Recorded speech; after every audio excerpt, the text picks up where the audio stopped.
అపోస్తుల కార్యములు 21వ అధ్యాయం 13వ వాక్యం. పౌలు, ఇదెందుకు?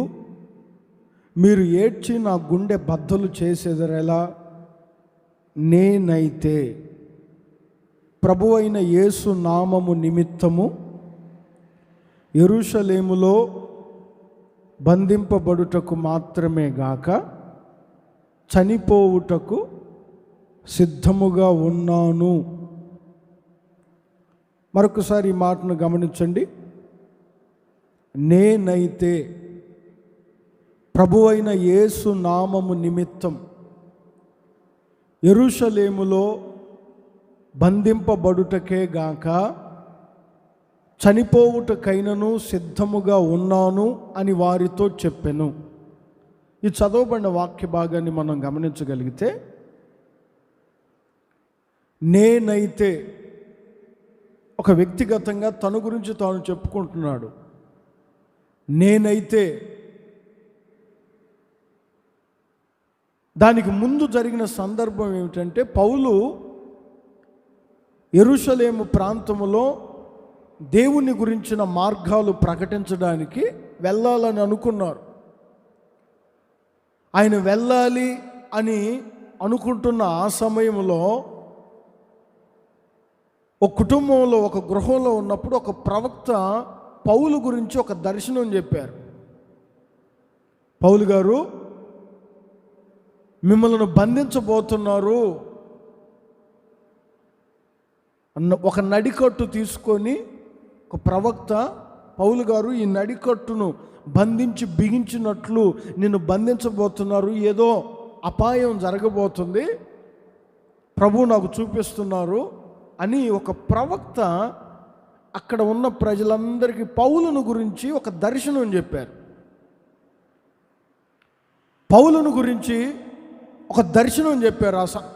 ఆ పై వాక్యాల్లో మీరు గమనించగలిగితే చాలా క్లుప్తంగా ఉంటాయి. 10వ వాక్యం నుంచి 11వ వాక్యం, 12వ వాక్యం, 13వ వాక్యం మీరు తర్వాత చదువుకోండి. ఇక వెంటనే ఎప్పుడైతే పౌలును బంధిస్తారు, పౌలును ఏదో చేయబోతున్నారని ప్రవక్త ద్వారా వీరికి హెచ్చరిక మాటలు ఎప్పుడైతే అందాయో, ప్రజలందరూ పౌలు గారిని మీరు వెళ్ళొద్దు, మీరు వెళ్ళకండి, మీరు ఇక్కడే ఉండండి, మేము చూసుకుంటాం మిమ్మల్ని, దయచేసి మీరు వెళ్ళొద్దు అని చూడండి, బ్రతికున్నప్పుడే ఆయన చచ్చినట్లు ఏడుస్తున్నారండి. అక్కడ రాయబడిన కొన్ని మాటలు మీరు గమనిస్తే, మీరెందుకు ఏడ్చి నా గుండెను బద్దలు ఎందుకు చేస్తారు? రోదన, ఏడుస్తున్నారు. అయ్యా మీరు వెళ్ళకండి, మీరు సజీవంగా ఉండటం మేము చూడాలి, ఆ యెరూషలేములోకి వెళ్ళి మీరు ఎక్కడ ఇబ్బందులు పడతారు, ఇక్కడే ఉండండి అని పౌలును బ్రతిమలాడుతున్నారు. పౌలును ప్రాధేయపడుతున్నారు, మీరు వెళ్ళకండి వెళ్ళకండి అని. పౌలు చెప్పిన ఒక్క మాట నాకు బాగా నచ్చిన మాట ఏమిటంటే, మీరెందుకు ఏడ్చి నా గుండెను బ్రద్దలు చేస్తారు? నేనైతే దేవుని పని నిమిత్తం, దేవుని నామం నిమిత్తం బంధించబడటం ఏంట్రా, చావడానికైనా సిద్ధముగా ఉన్నాను. ఎవరు చెప్తారు ఈ మాట? ఒక త్యాగపూరితమైన మాట పౌలు నుంచి వస్తుంది. ఇప్పుడున్న పరిస్థితుల్లో చూడండి, ఇప్పుడున్న పరిస్థితుల్లో ఒక ప్రక్కన వీధికి వెళ్ళాలంటేనే తెలిసి ఎవరు వెళ్తారు? ఇక తెలిస్తే వారం రోజులైన తిండి తిప్ప లేకుండా ఇంట్లోనే పడి ఉంటారు, కానీ తెలిసి ఎవరు వెళ్ళరు. పౌలు చూడండి, నిన్ను బంధించబోతున్నారు, నిన్ను చంపబోతున్నారు, నీకేదో అపాయము కలగబోతుంది అని ప్రవక్త ద్వారా ప్రవచనం విన్నప్పుడు పౌలు చెప్తున్న మాట, నేనైతే దేవుని నామం నిమిత్తం చావడానికైనా సిద్ధముగా ఉన్నాను. ఒక త్యాగం. ప్రియమైన ఆత్మీయులారా, ఈ సందర్భాన్ని నేను చదువుతూ ఉన్నప్పుడు పరిశుద్ధాత్ముడు నన్ను ప్రేరేపించిన మాట ఏమిటంటే, పౌలులో ఉన్న త్యాగం. అంటే ఇప్పుడు మనం చావమని కాదు, కానీ ఆ త్యాగపూరితమైన అనుభవం క్రీస్తుకు ఒక పత్రికగా మార్చింది. తన కొరకు ఒక నీతి కిరీటాన్ని ధరింపజేసింది. నేను ఒక మంచి పోరాటం పోరాడాను అని విశ్వాస సహితమైన మాటలు పౌలు నోట గుండా రావడానికి ఒక కారణం త్యాగం. ఎవరి గురించి నాకెందుకు? నేనైతే దేవుని నామం నిమిత్తం బంధించబడడం ఏమిటి? చావడానికైనా సిద్ధముగా ఉన్నాను. నేను చెప్పే మాటలన్నింటిలో ఇప్పుడు చావు, మరణం అని ఉంటుంది. అక్కడ మీరు అర్థం చేసుకొని మీరు గమనించవలసిన మాట ఏమిటంటే త్యాగము. ఈరోజు నేను మీతో చెప్పాలనుకున్న సందేశం త్యాగం. ఒక అపాయం ఉందని తెలిసి దేవుని కొరకు త్యాగం చేస్తున్నాడు. దేవుని కొరకు, సినిమా వాళ్ళ కొరకు కాదు, నాయకుల కొరకు కాదు, రాజధానుల కొరకు కాదు, ప్రభుత్వాల కొరకు కాదు, దేవుని కొరకు చావుటకైనా నేను సిద్ధముగా ఉన్నాను. నేనైతే. ప్రియమైన ఆత్మీయులారా, ఎన్నో సంవత్సరాల నుంచి ఈ క్రీస్తు మార్గములో నడిపించబడుతున్న మనలో మిమ్మలను చావమని దేవుడు చెప్పడు. ఎందుకంటే ఆయన బ్రతికించుటకు ఈ లోకానికి వచ్చారు. దేవుని కొరకు ఎంత త్యాగం చేస్తున్నారు మీరు? పౌలు తన ప్రాణాన్నే త్యాగం చేస్తున్నాడు. నేనైతే బంధించబడుటకు మాత్రమే కాక చనిపోవుటకు సిద్ధముగా ఉన్నాను. కొంతమంది బ్రతిమలాడుతున్నారు అక్కడ, కొంతమంది ఏడుస్తున్నారు ఆ సందర్భంలో. ఏడవకండి రా, బంధించబడతానని తెలిస్తేనే ఏడుస్తున్నారు, మీ గుండెలు బగిలేటట్లు. నేనైతే చావుటకు సిద్ధముగా ఉన్నాను. దేని కొరకు? దేవుని నామము నిమిత్తం. ఆ త్యాగపూరితమైన మనస్సు ఈ రోజున నేటి విశ్వాసులలో, క్రైస్తవులలో ఉందా? నీవెలా ఉన్నావు? నేనైతే త్యాగముతో ఉన్నానంటాడు పౌలు. త్యాగం. ఏం త్యాగం? నీ పిల్లల్ని త్యాగం చేసావా? లేదా ఒక పొలాన్ని త్యాగం చేసావా? లేదా ఒక 4 రోజులు దేవుని కొరకు తినకుండా త్యాగం చేసావంటే ఇవన్నీ కాదు. పౌలు అంటాడు చూడండి, బంధించబడటం మాత్రమే కాదు, చనిపోవుటకైనను సిద్ధముగా ఉన్నా. కొంతమంది చూడండి, వారి మాటల్లో త్యాగం కనపడుతుంది. ఆ మాటలు చేస్తారో లేదో తెలియదు, కానీ వారి మాటల్లో త్యాగం కనపడుతుంటుంది. కొంతమంది మాట్లాడుతుంటే వీడు నిజంగా చేసేటట్లే ఉన్నాడు, నిజంగా వీడి మాటలు వింటుంటే చేస్తాడు అంటారు. తీరా కొన్ని రోజుల తర్వాత ఆ మాటలన్నీ కనుమరుగైపోతాయి. నేను మీకు ఒక సందర్భాన్ని చెప్తాను చూడండి. యేసుక్రీస్తు పేతురుతో ఒక మాట చెప్పారు. పేతురు, నీవు నాకు దగ్గరగా ఉన్నావు కదా, సాతాను నిన్ను గోధుమలను పట్టి జల్లించినట్లు నిన్ను జల్లించబోతున్నాడు, నిన్ను శోధించబోతున్నాడు అని సాతాను శోధించబోతున్నాడనే సంగతి పేతురుకి ప్రభువు చెప్పారు. పేతురు ఏమంటాడో తెలుసండి? ప్రభువా, నీతో మరణములోనికి వచ్చుటకైనను ఏమాత్రం నేను వెనుకాడను. పేతురు మాటలు విన్నప్పుడు యేసు ప్రభువుకు తప్ప మిగతా వాళ్ళందరికీ అబ్బా, పేతురికి ఎంత త్యాగం, యేసు ప్రభు కొరకు చావడానికి కూడా సిద్ధపడ్డాడు. అక్కడ అంటారు, నీతో మరణములోనికైనా వస్తాను. నీతో చావడానికైనా సిద్ధముగా ఉన్నాను.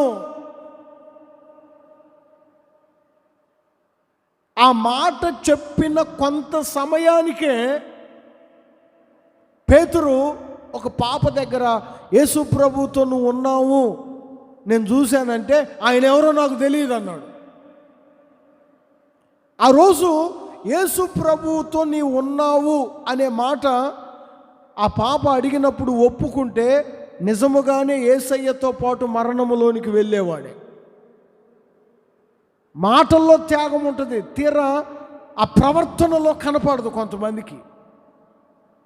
నీతో నేను మరణములోనికైనా వస్తాను అని అన్నారా? యోహాను సువార్తలో ఉంటుంది చూడండి. యోహాను సువార్త 13వ అధ్యాయం 36 నుంచి 38 వాక్యాల వరకు మీరు గమనిస్తే, పేతురు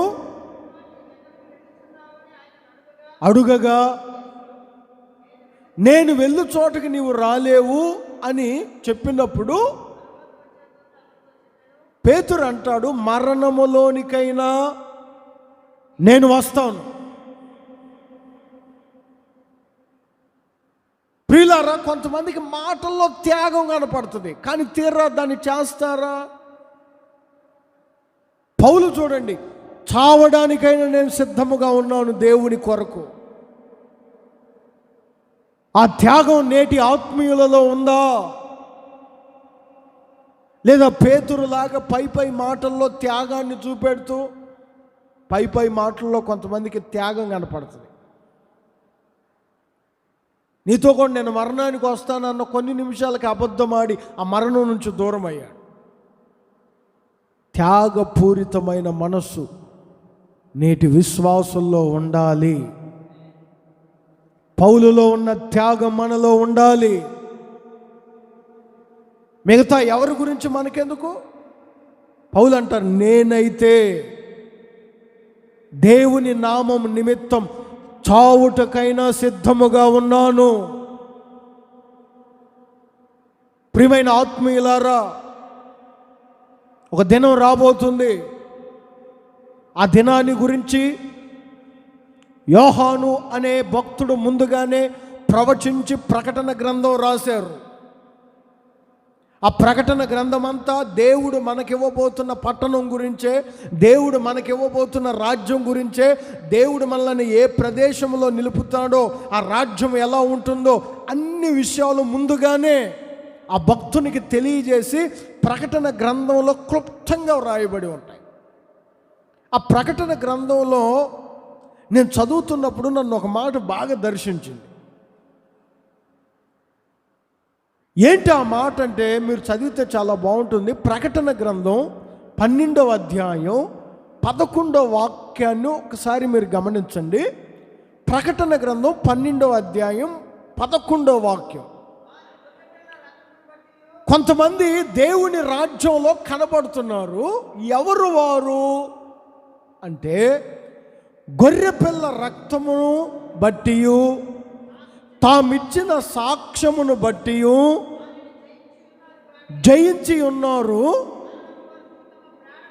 మరణము వరకు తమ ప్రాణములను ప్రేమించిన వారు కారు. ప్రాణమును తృణీకరించిన వారు. ప్రాణము మరణము అన్న చోట మీరు ఏమనుకోవాలో తెలుసా? త్యాగము. త్యాగము చేసిన వారండి. ఒకరోజు దేవుని రాజ్యం మనకుంది, పునాదులు కలిగిన పట్టణం మనకుంది, దేవుడు మనకి ఏర్పరిచే స్థలం ఒకటి ఉంది. ఆ స్థలానికి నీవు నేను మనమందరం ఆయనతో చేరాలంటే త్యాగం నీలో ఉండాలి. పై మాటల్లో కాదు, ఎంతవరకైనా వస్తాను, మరణం వరకైనా వస్తాను, నీ కొరకు ఏదైనా చేస్తాను అని చెప్పడం కాదు. ఆ త్యాగం క్రియలలో కనబడాలి. పౌలు అంటారు, ఎందుకు? నేను బంధించబడ్డానని తెలిస్తేనే మీరు గుండెలు బద్దలయ్యేటట్లు ఏడుస్తున్నారు.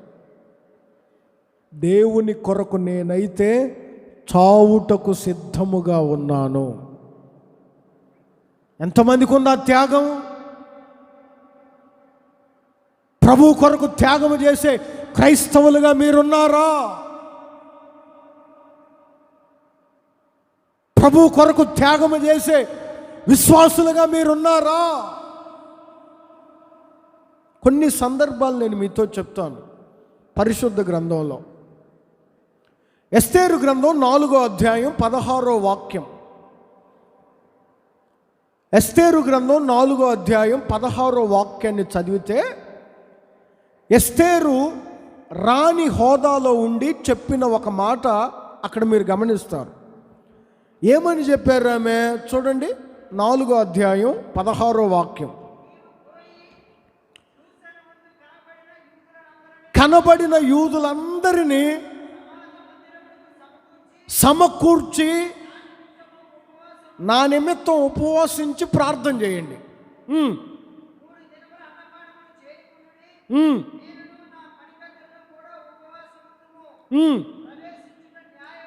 అక్కడ ఒక మాట ఉంటుంది చూడండి, నేను నశించదను, నేను చచ్చినా చస్తాను. ఇంకా మన తెలుగు భాషలో చెప్పాలంటే, ఇంకా అచ్చ తెలుగులో చెప్పాలంటే ఆ మాటకు మీరు వెళ్ళి నా కొరకు కనిపెట్టండి. అసలు ఏంటి ఈ సందర్భం అని గమనిస్తే, యూదులకు అపాయము కలుగుతుంది ఒక వ్యక్తి ద్వారా. ఆ దేశంలో, ఆ ప్రాంతంలో యూదులను లేకుండా చేయాలని ఒకడు ఎన్నో ప్రయత్నాలు చేస్తున్నాడు. అది మొర్దెకైకి తెలిసింది. మొర్దెకై రాణి హోదాలో ఉన్న ఎస్తేరుకి చెప్పాడు, నువ్వు కూడా ఒకప్పుడు ఇక్కడి నుంచే వెళ్ళావు కదమ్మా, కొంచెం రాజుతో మాట్లాడి మనకి ఏదైనా మేలు కలుగుతుందేమో చూడు. కొంచెం నువ్వు రాణి హోదాలో ఉన్నావు కదా, రాజుతో మాట్లాడి మనకి ఏదైనా కొంచెం మేలు కలుగుతుందేమో, రాజుతో మాట్లాడి కొంచెం చూడంటే, ఎస్తేరు అంటారు, మీరు వెళ్ళి నా నిమిత్తం ఉపవాసం ఉండండి. నేను రాణినైనా రాజు పిలవకుండా నేను వెళ్ళకూడదు. ఆ రోజుల్లో ఆ రాజ్యములో, ఆ షూషేను కోటలో రాజు యొక్క పరిస్థితి క్లుప్తంగా రాయబడి ఉంటుంది. 9-10 వాక్యాలు చదివితే, 4వ అధ్యాయం 9-10 వాక్యాలు చదవండి. అక్కడ ఏమని ఉంటాయి? చెప్పమని ఏమనగా, పిలవబడక పురుషుడే గాని స్త్రీయే గాని రాజు యొక్క అంతఃపురములోనికి ప్రవేశించకూడదు. ఒకవేళ అలా ఎవరైనా ప్రవేశించారంటే, రాజు దండము గనక వారి మీద చాపకపోతే వారిని అక్కడే చంపేస్తారు. ఇది జరిగిన సంగతులు. యూదులను కాపాడాలని, తన జాతిని కాపాడాలని, తన వంశాన్ని కాపాడాలని, తన ప్రజలు క్షేమముగా ఉండాలని రాణి తెగించి నేను వెళ్తాను, నేను నశించినా నశిస్తాను. చూడండి ఆమెలో ఉన్న త్యాగం, ఆ త్యాగపూరితమైన మనస్సు ఆమెను ఒక రాణి హోదాలో నిలిపింది. ప్రియమైన దేవుని ప్రియులారా, మనకు ఆ త్యాగం ఉందా? నీ తండ్రి కొరకు, నీ తల్లి కొరకు త్యాగం చేస్తున్నావా? 10 నెలలు ప్రేమించిన అబ్బాయి కొరకు త్యాగం చేస్తారు కొంతమంది. తల్లిదండ్రులు కూడా వదిలిపెట్టి వాళ్ళు ఏడుస్తున్నా వాళ్ళ ఏడుపులు కూడా పట్టించుకోకుండా, ఏమండి, 10 నెలలు పరిచయమైన వాడి కొరకు ఎక్కడ పడితే అక్కడికి వెళ్తారు. తన ప్రజలు క్షేమముగా ఉండాలని, తన వంశం నశించిపోకూడదని, తన వారు కాపాడబడాలని నేను చచ్చినా చస్తాను. చూడండి ఆ త్యాగం. నా తండ్రి క్షేమముగా ఉండాలి, నా తల్లి క్షేమముగా ఉండాలి, నా పిల్లలు క్షేమముగా ఉండాలి. ఈ త్యాగం ఎంతమందిలో ఉంది? వాళ్ళు పాడైపోయారు, వీళ్ళు పాడైపోయారు అని కాదు. నేనైతే ఇంటి త్యాగంతో నీ ఉండాలి. ఎస్తేరు ఒక్కతే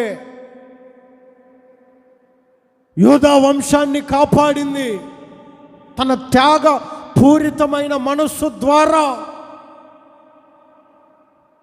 ఏమండి, మళ్ళీ నా తల్లి అంటే నాకు చాలా ప్రేమ, నా తండ్రి అంటే నాకు చాలా ప్రేమ అంటారు. ఆ ప్రేమను దూరం చేసి 5-6 నెలల్లో పరిచయమైన ప్రేమ కొరకు ఏమండి కట్టుబట్టలతో బయలుదేరతారు. ఏది నీ త్యాగం?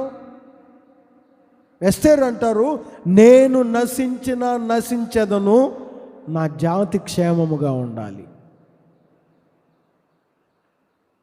నేను నశిస్తాను, నా వంశం క్షేమముగా ఉండాలి, నా ప్రజలు క్షేమముగా ఉండాలి.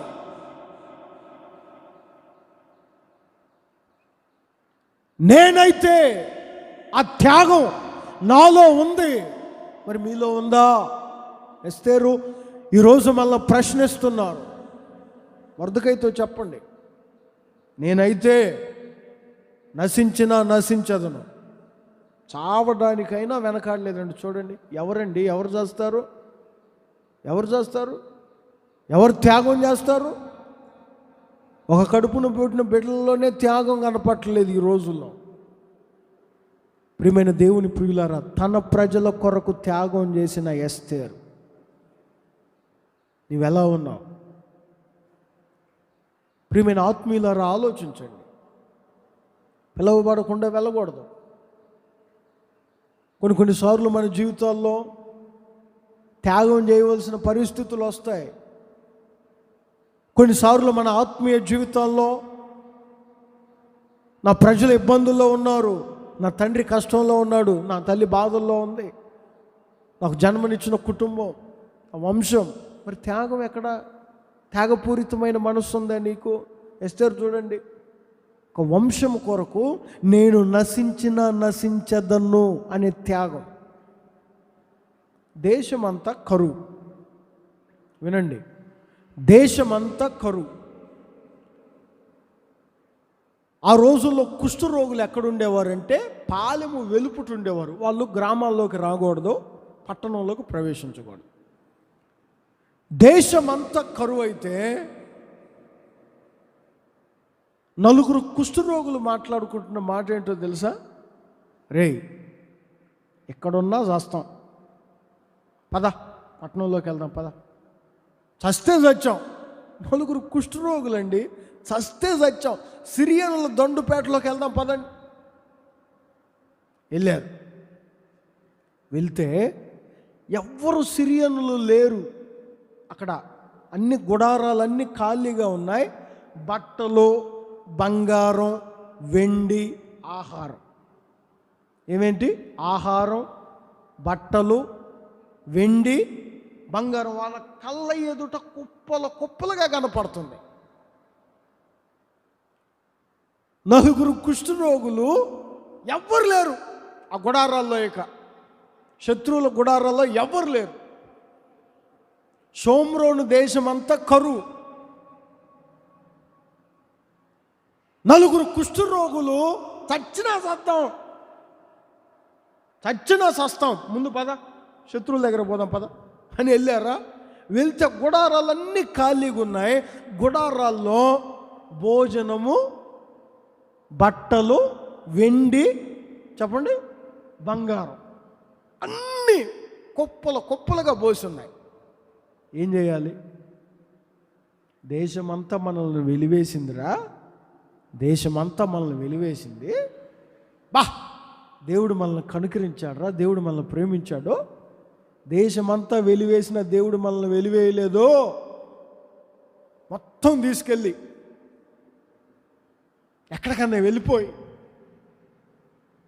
ఈ వెండి, ఈ బంగారం, ఈ భోజనం, ఈ బట్టలతో గడుపుదాం, మనం కుష్ఠరోగులమని వీళ్ళకి తప్ప ఎవరికి తెలియదులే, వెళ్ళి కవర్ చేసుకుందాం ఎక్కడికో అని అనుకోలేదు. నలుగురు కుష్ఠరోగుల్లో ఉన్న త్యాగం నేటి క్రైస్తవులలో ఒక్కరికున్న క్రైస్తవ్యం మీదకి లేచే ఏ శక్తి క్రైస్తవం మీదకి లేచే ఏ వ్యక్తి లేవడో. నలుగురు కుష్ఠరోగుల్లో ఉన్న త్యాగాన్ని చూడండి మీరు. నేను చదువుతున్నప్పుడు పరిశుద్ధాత్ముడు నన్ను బలపరిచాడు. ఆ మాట ఏం మాట్లాడుకుంటున్నారో తెలుసా? అప్పటికి వాళ్ళు కొంతమంది దాంట్లో ఉన్నది వాటాలు పంచుకుంటున్నారు. ఇది నీకు, ఇది నాకు, ఇది నీకు, ఇది నాకు. ఒకడు అంటాడు, మనము చేయున్నది మంచి పని కాదు. మన దేశమంతా కరువులో ఉన్నది. ఇదిగో దేవుడు ఇక్కడ సమృద్ధి అయిన ఆహారం ఇచ్చాడు, బంగారాన్ని ఇచ్చాడు, వెండి ఇచ్చాడు, వస్త్రాలు ఇచ్చాడు. మనం ఒక్కరం ఎంతకాలం తింటాం? దేశంలోనికి వెళ్ళి ఈ వార్త చెప్పాలి. దేశాన్ని పరిపాలిస్తున్న రాజుకి ఈ వార్త చెప్పాలి. షోమ్రోను రాజా, సిరియనుల దండుపేటలోనికి మేము వెళ్ళాము. అక్కడ ఆహారము, బట్టలు, బంగారము, వెండి తప్ప ఇక శత్రువులు ఎవ్వరూ లేరని చెప్పాలి. వారిలో ఉన్న త్యాగం చూడండి.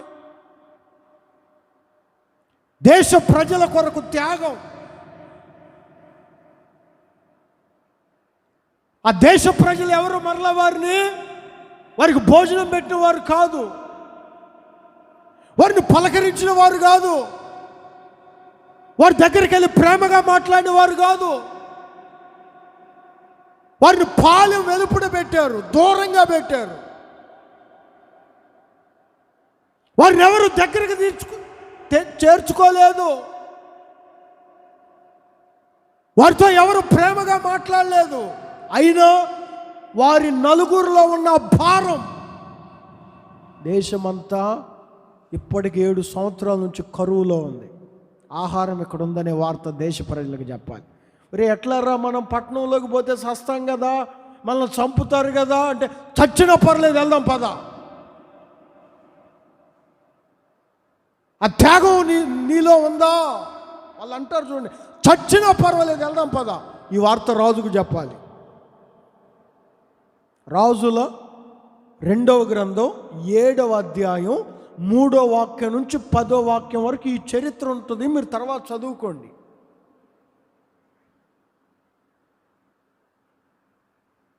నీ వారి కొరకు మరి ఎంత త్యాగం కలిగి ఉన్నావు? నేనైతే, ఎవరికి వారు అనుకోవాలి, ఇది ఒకరితో నాకెందుకు, నేనైతే త్యాగపూరితమైన మనసు ఉండాలి. నాలో త్యాగాన్ని దేవుడు చూడాలి. విశ్వాస జీవితం అంటే ప్రార్థనే కాదండి. కొంతమంది ఇంక ప్రార్థన చేస్తే చాలే అని 30 గంటలకు మోకాళ్ళ మీద ఉండి ప్రార్థన చేస్తారు. ప్రార్థనే కాదు. కూర చేయాలంటే కూరగాయలు ఉంటేనే సరిపోదు. దానికి నూనె కావాలి, దానికి తాలింపు గింజలు కావాలి, దానికి కరివేపాకు కావాలి, ఉప్పు కావాలి, కారం కావాలి, పసుపు కావాలి. విశ్వాస జీవితం అంటే ప్రార్థనే కాదు, బైబిల్ చదవటమే కాదు. చదవమంటే నేను 30 సార్లు చదివాను, 40 సార్లు చదివాను అని చెప్తారు. త్యాగం ఉండాలి నీలో. ఎస్తేరు చూడండి, నేను నశించెదను, నా వంశం క్షేమముగా ఉండాలి, నా యోధా జాతి క్షేమముగా ఉండాలి. వాళ్ళు ఏమంటారు? నలుగురు కుష్ఠరోగులు, నా దేశ ప్రజలు ఆహారంతో ఉండాలి. పద ఈ వార్త చెప్దాం. పట్టణంలోకి వెళ్తే సస్తావరా అంటే, చచ్చినా పర్లేదు పద, రాజుకి చెప్పాలి ఈ విషయం. ఎస్తేరులో ఉన్న త్యాగం. ఇంకొక మాట చెప్తాను చూడండి. సమూయేలు 2వ గ్రంథం 23వ అధ్యాయం. పరిశుద్ధ గ్రంథంలో సమూయేలు 2వ గ్రంథం 23వ అధ్యాయం. ఈ 23వ అధ్యాయం 13వ వాక్యం నుంచి 23వ వాక్యం వరకు 10 వాక్యాల్లో ఉన్న చరిత్రను గమనిస్తే, దావీదు బెత్లెహేము గవిని యొద్ద ఉన్న బావి నీరు తాగాలనే కోరిక కలిగింది దావీదుకి.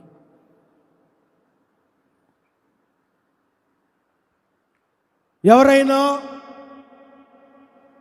ఆ బావి దగ్గరికి వెళ్ళి నీరు తీసుకొస్తే వారి యందు నేను సంతోషపడతానంటాడు. 13వ వాక్యం చదవండి. 13వ వాక్యం. మరియు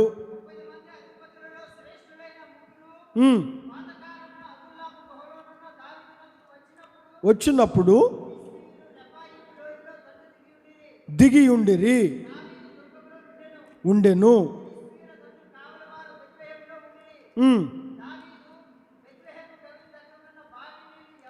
ఆ మాట మీరు గమనించండి. బెత్లెహేము గవిని యొద్ద ఉన్న బావి నీరు ఎవరైనను నాకు తెచ్చి ఇచ్చిన ఎడల, ఈ మాట నోట్ చేసుకోవాలి, ఎంతో సంతోషించేదను. ఒక రాజు సంతోషాన్ని తీర్చాలి. ఇప్పుడు కాన్సెప్ట్ అది. తన ప్రజలు క్షేమంగా ఉండాలని చెప్పాను మొదట, త్యాగం చేసిన ఎస్తేరు. రెండోదిగా ఒక రాజును సంతోషపరచాలి. రాజు ఎలా సంతోషపడతాడు అంటే, బెత్లెహేము గవిని యొద్ద ఉన్న బావి నీరు, బెత్లెహేములో ఉన్న ఒక బావి నీరు తెచ్చి ఇస్తే అప్పుడు రాజుకు సంతోషం కలుగుతుంది. ఒకరు వెళ్ళారు, ఆ బావి దగ్గరికి వెళ్ళేటప్పుడు ఒక దండు కనపడింది. ఒక దండు, ఫిలిష్తీయుల దండు ఒకటి కనపడింది. అలా చంపి ఆ బావి నీరు తీసుకొని వచ్చి ఇచ్చాడు. అక్కడ రాయబడిన మాట చదివితే, మనస్సు నొప్పక, దావీదు మనస్సు నొప్పక ఆ నీళ్లను పారబోసాడు. ఈడనుకుంటాడు అంత కష్టపడి ఫిలిష్తీయుల దండును ఓడించి, ఆ ఫిలిష్తీయుల సైన్యాన్ని ఓడించి ఆ బావి దగ్గరికి వెళ్ళి నీళ్లు తెస్తే పారబోస్తాడేంటి ఈయనకేమైనా పిచ్చి పట్టిందా అని అనుకుంటుంటే, దావీదు అంటాడు, ఇది కాదు నేను కోరుకుంటుంది నీలో. నేను సంతోషపడాలంటే ప్రాణమునకు తెగించి, ఆ మాట మీరు గమనించండి, ప్రాణమును త్యాగము చేసి వెళ్ళి తేవాలి. ప్రియమైన దేవుని ప్రియులారా, క్రైస్తవ జీవితం అంటే ఒక్క ఫిలిష్తీయుల దండును ఓడిస్తే సరిపోదు. మనం అనుకుంటాం ఫిలిష్తీయుల దండు ఒక్కటి చాలే, దీన్ని ఒక్కదాన్ని ఓడించి ఇక మనం భక్తి చేద్దాం అని అనుకుంటాం. ఫిలిష్తీయుల దండును ఓడిస్తే ఇక అయిపోదు. దాని తర్వాత దేవుని కొరకు, దేవుణ్ణి సంతోష పెట్టేదానికి ఎన్నో త్యాగాలు చేయాలి. ఈరోజున చాలామంది క్రైస్తవులు పరిశుద్ధ గ్రంథాన్ని పట్టుకొని, బైబిల్ను చేత పట్టుకొని, పరిశుద్ధ గ్రంథాన్ని తీసుకొని, మా ఇంట్లో వాళ్ళందరినీ కాదని నేను ప్రార్థనకి వెళ్ళొస్తాను, ఇది చాలు, ఇది నాకు త్యాగం, ఈ త్యాగం చాలు, ఈ ఫిలిష్తీయుల దండును ఓడించి ఇక చాలు, ఈ నీళ్లు దాగు రాజా, నువ్వు సంతోషపడు, దేవుణ్ణి సంతోషపెడతా. దేవుడు అంటారు, నువ్వు ఒక్క ఆదివారం ఆరాధనకు వచ్చి మీ వాళ్ళని కాదనుకొని వచ్చినందుకే నేను సంతోషపడ్ను. నీ ప్రాణమునకు తెగించే ఎన్నో కార్యాలు నీలో జరగాలి. అవతల మళ్ళా మోయాబీయులు ఉంటారు, అవతల బావిలో దాగి ఉన్న సింహం ఉంటుంది, అది మరలా మంచు కాలం. వీటినన్నిటిని జయించి నీళ్లు తీసుకొని రావాలి, నీ ప్రాణాన్ని తెగించి. ఈ 4 అనుభవాలను వివరించేదానికి నాకు సమయం సరిపోదు, కానీ మీకు క్లుప్తంగా చెప్తున్నా. ఎన్నో త్యాగాలు. బెనాయా అనే వ్యక్తి ప్రాణమునకు తెగించి వెళ్ళెను.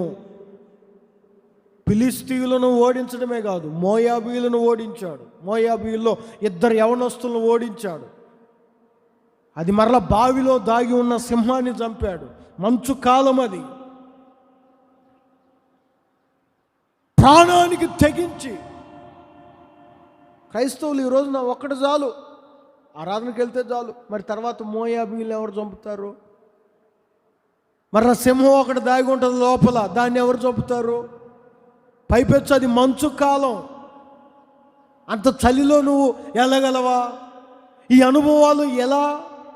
ప్రియమైన క్రైస్తవులారా, దేవుని ప్రియులారా, మన దర్శనం ఏంటంటే రాజైన యేసయ్యను సంతోషపరచాలి. Praise the Lord. మొదటిగా చెప్పాను, మన ప్రజలు క్షేమంగా ఉండాలంటే మనం త్యాగం చేయాలి. నీ భర్త క్షేమంగా ఉండాలి, నువ్వు త్యాగం చేయాలి, ప్రార్థన చేయి.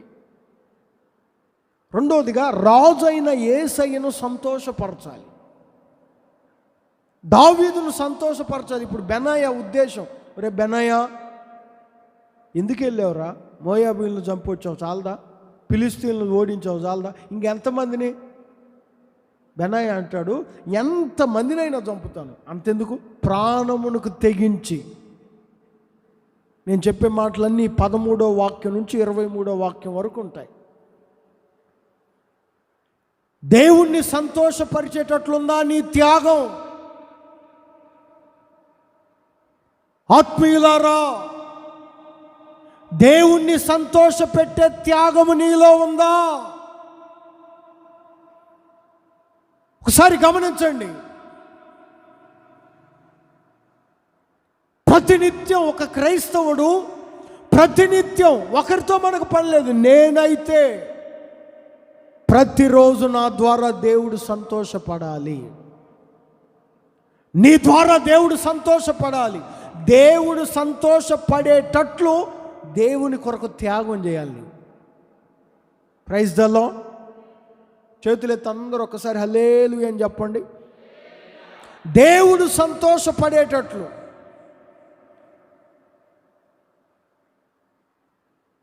దేవుడు ఏం చేస్తే సంతోషపడతారు? దావీదు సంతోషపడాలంటే ఫిలిస్తీన్లు ఓడించారు, మోయాబీలు ఓడించాడు, బావిలో దాగి ఉన్న సింహాన్ని చంపాడు, మంచు కాలంలో వెళ్ళాడు. మరి మన దేవుడు సంతోషపడాలంటే ప్రతిరోజు ఒకరితో నాకు పని లేదు, నేనైతే ఈరోజు నా దేవుడు సంతోషపడాలి. దాని కొరకు నేను ఎంత త్యాగం చేయటానికి, ఎంత త్యాగం ఏంటంటే చావడానికైనా సిద్ధపడ్డాడు బెనాయా. నా ప్రాణం పోయినా పర్వాలేదు, నా రాజు దావీదు సంతోషపడటం ముఖ్యం నాకు. ఈ త్యాగం ఎంతమంది విశ్వాసుల్లో ఉంది? ఈ దర్శనం ఎంతమంది విశ్వాసుల్లో ఉంది? అబ్రహాం ఒక రాత్రి దేవుని స్వరాన్ని విన్నాడండి. ఒక రాత్రి, అబ్రహాం నువ్వు లేచి నీ కుమారుణ్ణి తీసుకొని వెళ్ళి మోరియా పర్వతం మీద బలి. ఒక రాత్రి విన్నాడు, ఉదయానికి బయలుదేరాడు. ఆగు ప్రభా, వారం రోజులు ముద్దులు పెట్టుకొని పుట్టకు పుట్టాడు ఒకడు, వారం రోజులు కొంచెం ఎంట్రికలు కత్తిరించి నామకరణం చేసి పేరు పెట్టి అప్పుడు తీసుకెళ్తానులే అల్లా. రాత్రి చెప్పాడు, ఉదయానికే సిద్ధపరచుకున్నాడు, 2 పనివారిని తీసుకున్నాడు, గాడిద గంతలు కట్టాడు, పదా. ఆ త్యాగం. నేటికి అబ్రహాం గురించి మనం మాట్లాడుకోవటానికి కారణం ఆ త్యాగం. చూడండి, ఏంటి నీ కుమారుడు కనపట్టలేదా అబ్రహాం? నీ భార్య కనపట్టలేదా? నీ కళ్ళ ఎదుట ఒక్కగానొక్క కుమారుడు, అది నిండు వృద్ధాప్యంలో నీకు దేవుడిచ్చిన, దేవుడు నిన్ను ప్రేమించి ఇచ్చిన కుమారుడు.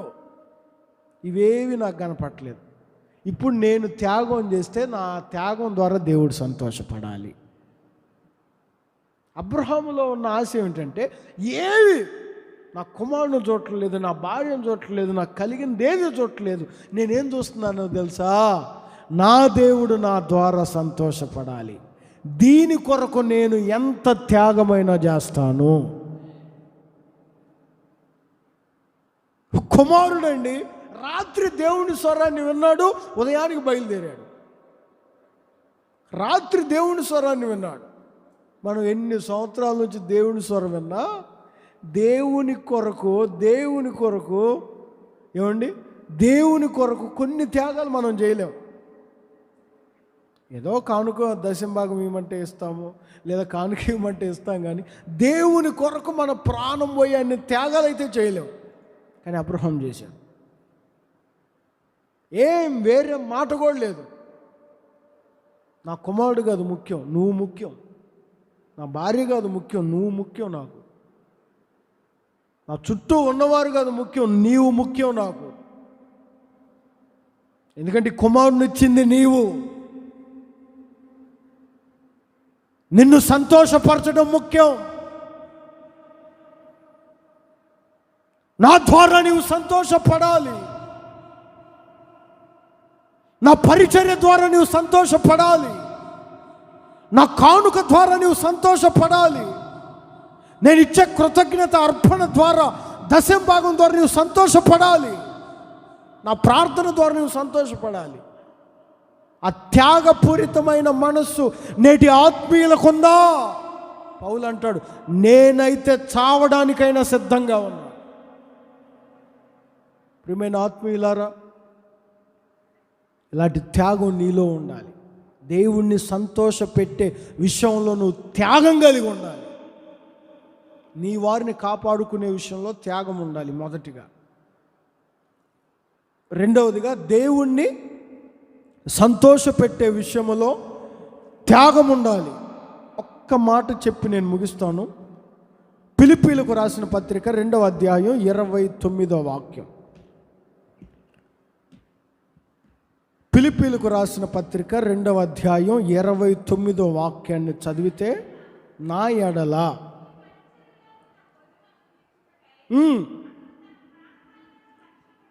తన ప్రాణమునైనను లక్ష్య పెట్టక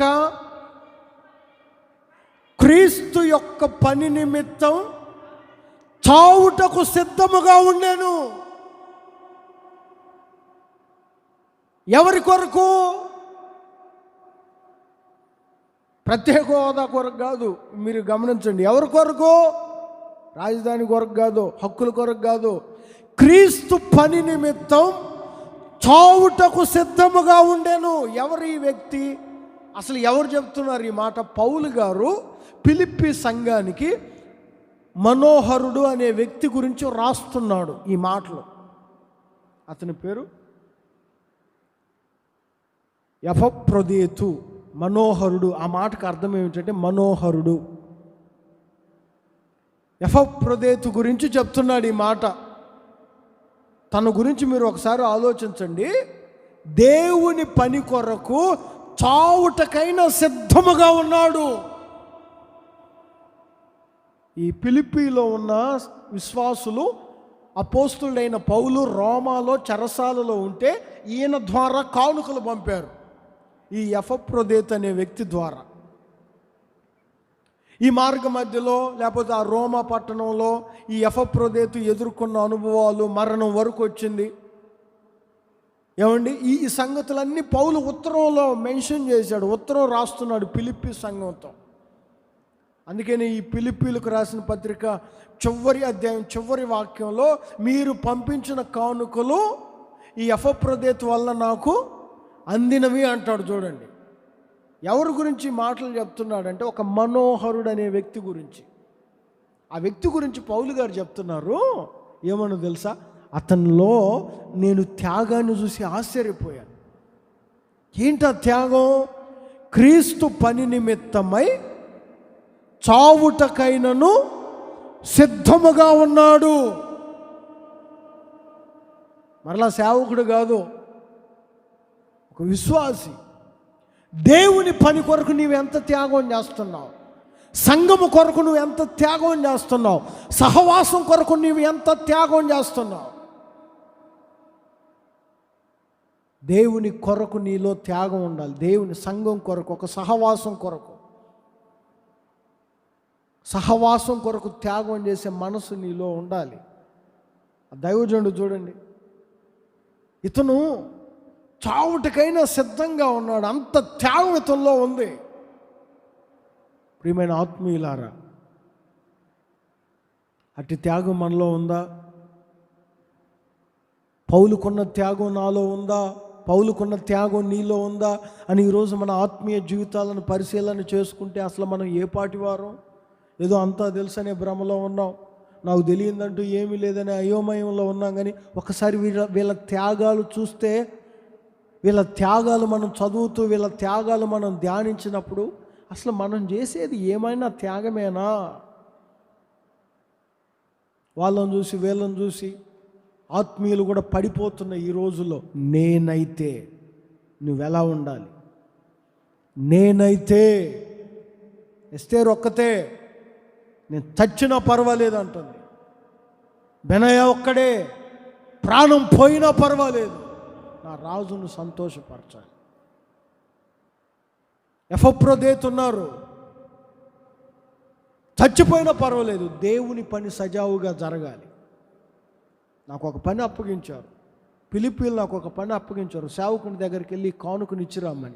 ఆ పని ఈ మార్గ మధ్యలో ఎన్ని అపాయాలు కలిగినా దేవుని పని నా ద్వారా జరగాలి. ఆ త్యాగం ఉందా నీలో? త్యాగపూరితమైన విశ్వాసులుగా, త్యాగపూరితమైన ఆత్మీయులుగా ప్రభు మనలను మార్చునుగాక. ఈ మాటలు ప్రతి వారి హృదయంలో దేవుడు భద్రపరచునుగాక.